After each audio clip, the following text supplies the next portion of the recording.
आज है 6 अगस्त। SSC steno की 3 शिफ्ट आज हो गई।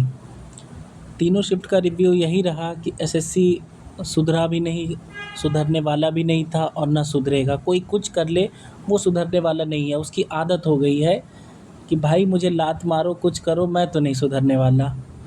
डीओपीटी के ऑफ़िस में मीटिंग हुई थी कुछ यूट्यूबर्स की। 4 यूट्यूबर्स थे, सुनने में आ रहा है।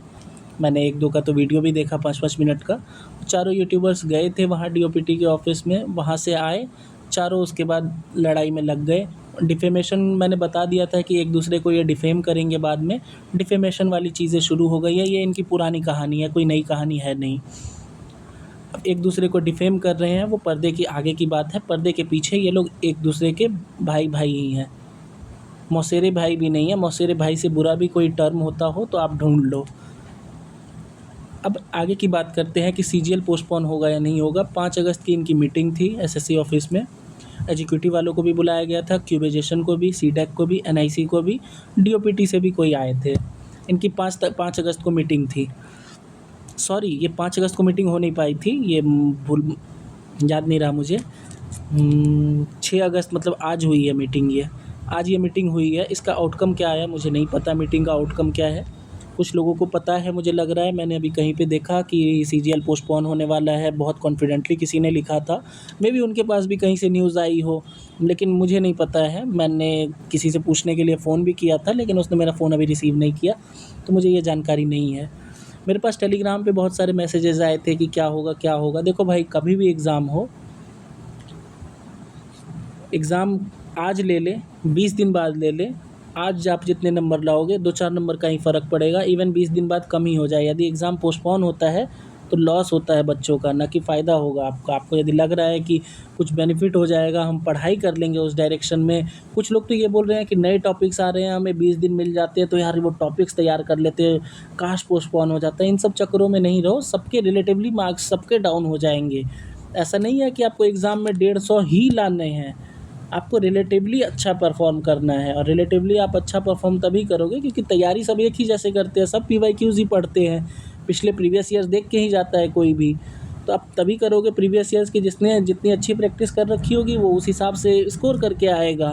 कोई फ़र्क नहीं। हाँ, कोई किसी में थोड़ी और ताकत क्षमता होगी तो 2-3 क्वेश्चन एक्स्ट्रा कर लेगा, कोई 7 क्वेश्चन एक्स्ट्रा कर लेगा, वो रैंक डिसाइड कर देंगी वो चीज़ें।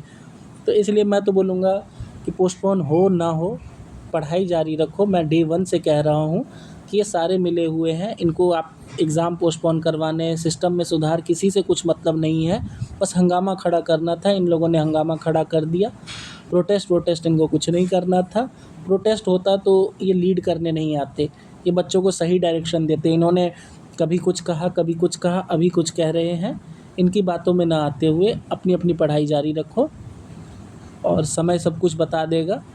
सीख जाओगे। यदि फेल्योर्स मिलेंगी, मैं चाहता नहीं कि मेरे जैसी फेल्योर्स सबको मिले। यदि फेल्योर्स मिलेंगी जीवन में तो सीख जाओगे ये चीज़ें। फेल्योर्स नहीं मिलेगी, 1-2 फेल्योर्स या 1-2 फेल्योर में ही सीख जाओ, मतलब सक्सेसफुल हो जाओगे, तब नहीं सीख पाओगे ये चीज़ें। मान लो कि कोई किसी ने 1 से 2 फेल्योर देखी, थर्ड टाइम में वो रैंकर बन गया, अंडर 100 रैंक ले आया, वो नहीं बता सकता चीज़ें, उसे पता ही नहीं चलेगा। वो गुरुजी करते हुए चलेगा। ये गुरुजी ये लोग नहीं हैं। ये लोग आपको गुमराह करने वाले लोग हैं। मैं वास्तविकता बता रहा हूँ। मुझे तो कमेंट्स देखता हूँ ना मैं, मुझे टेलीग्राम पे इतने मैसेजेस आए, लोग बोल रहे हैं कि ये वो। मैं तो मतलब क्वेश्चन देखा कि यार इतने ज़्यादा मासूम है ये लोग। इतने मासूम मत बनो भाई, चीज़ों को समझो। आपका जीवन है, उन टीचर्स को कुछ नहीं फ़र्क पड़ने वाला। उनका जीवन बहुत अच्छा हो चुका है आपकी कृपा से। आपकी कृपा उन पे ऐसे ही बनी रहेगी, क्योंकि भीड़ बहुत ज़्यादा है। 17-18 लाख 20 लाख की भीड़ है। 1 लाख भी उनके पास आ रहे हैं तो बहुत ज़्यादा है। उनका जीवन अच्छा ही चलने वाला है आने वाले 20-25 साल। आप अपना देखो कि आने वाले 30-35 साल आप कैसे क्या करोगे। 30-35 साल की आपका जो फ्यूचर है 35 साल का, वो डिसाइड होने वाला है इन सब चीज़ों से।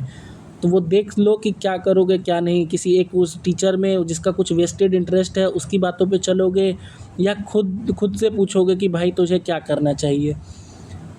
बस मैं और कुछ नहीं कह रहा हूँ। मैं कह रहा हूँ पढ़ाई करो और कुछ नहीं। मैसेजेस बहुत ज़्यादा थे, मैं 1 बाय 1 सबको रिप्लाई नहीं कर सकता था, पॉसिबल ही नहीं था मेरे लिए। मैं बस कहूँगा पढ़ाई करो।